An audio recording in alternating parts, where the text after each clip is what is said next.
Mingalaba, this is the weekly highlight news of Radio and UG. I'm James. Here are the news highlights for this week. The Ministry of Education of the National Unity Government calls for effective international action against the terrorist military council that is targeting schools. The Arakan Army ULAAA holds a press conference on 8 June, stating that they will recognize and support a government that accepts full responsibility for the entire Myanmar people.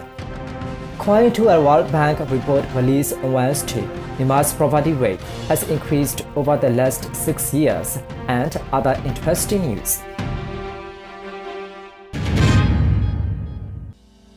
These are the weekly news details. The Ministry of Education of the National Unity Government on 6 June called for effective international actions against the terrorist military council that is targeting schools. It is stated that the international community has a unique responsibility to take proactive initiatives that will benefit the children impacted by Myanmar's education system, as well as to ensure that children have the right to safe education and the establishment of the secure learning environments. On 4 June, a bomb exploded at the basic education primary school in m.CDMMyanmar, the Tanina region, killing 3 students and injuring around 20 others.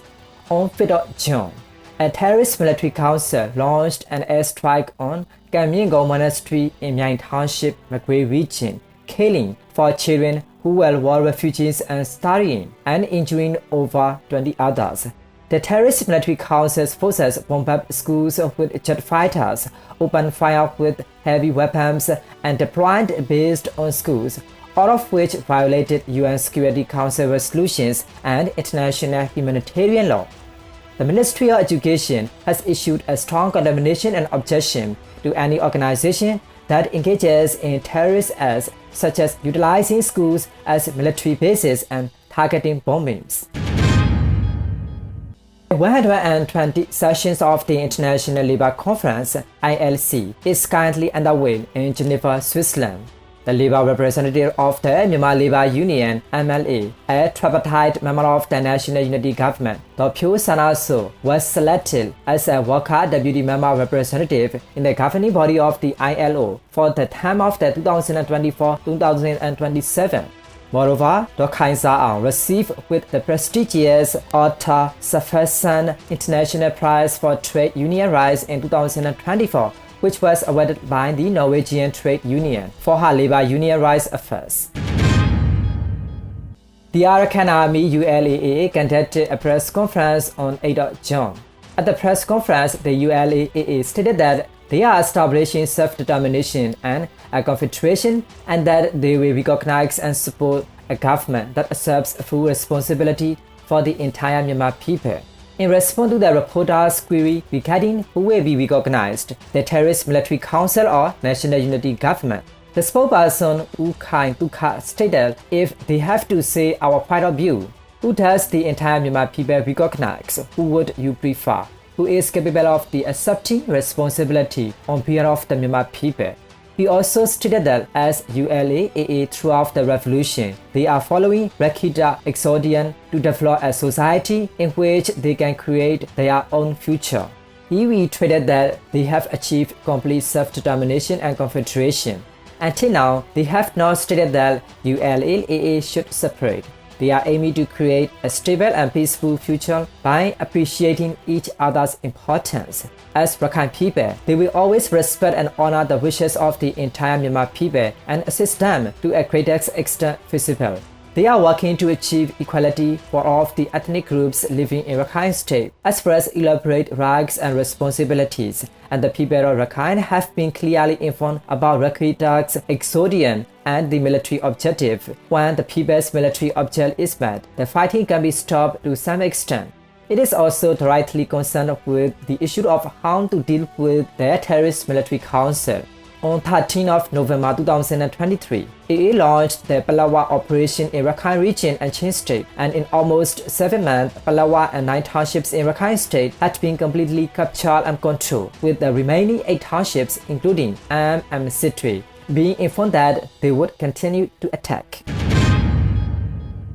The Political Prisoners Network Myanmar PPNM reported on 13 June that a prisoner from Chai Mayor prison in Mon State was electrocuted and fell from a height of more than 20 feet, endangering his life.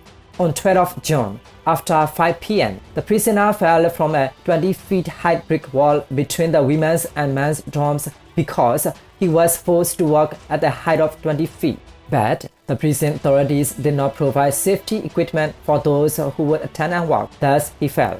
The prisoner is in critical conditions and is currently receiving treatment at Wallaman People Hospital. The PPNM has warned political prisoner families not to worry too much about Chai Mayor prison, as there was no protest inside the prison. According to the World Bank report released on Wednesday, Myanmar's poverty rate has increased over the last 6 years. The country is experiencing civil war, and the country's progress will be only 1% in the current fiscal year. The report highlights a number of difficulties facing Myanmar's economy and the people. Inflation and unemployment are high, and poverty has become widespread across the country.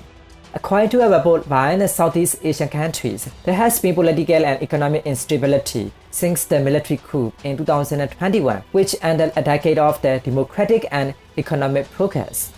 In December, the World Bank predicted that Myanmar's economy would grow by roughly 2% in the current fiscal year. However, GDP growth in March 2024 was revised up to 1%. The decrease in growth expected for 2024-2025 is mainly due to inflation, labor shortages, insufficient electricity, and foreign exchange rates. The country's civil war displaced almost 3 million people, while the poverty rate fell to 32.1% in 2025. The announcement of the conscription laws in February resulted in increasing migration and labor shortages in industries. Over the last 6 months, the junta has lost some border trading cities and exports have declined 13%, while imports have fallen 20%. The junta has attempted to control inflation through a series of arrests in recent weeks, and the inflation boil will have an impact on Myanmar's population. These are the weekly highlight news of Radio and NUG. We will present more interesting weekly local news to you. Thanks for joining our news.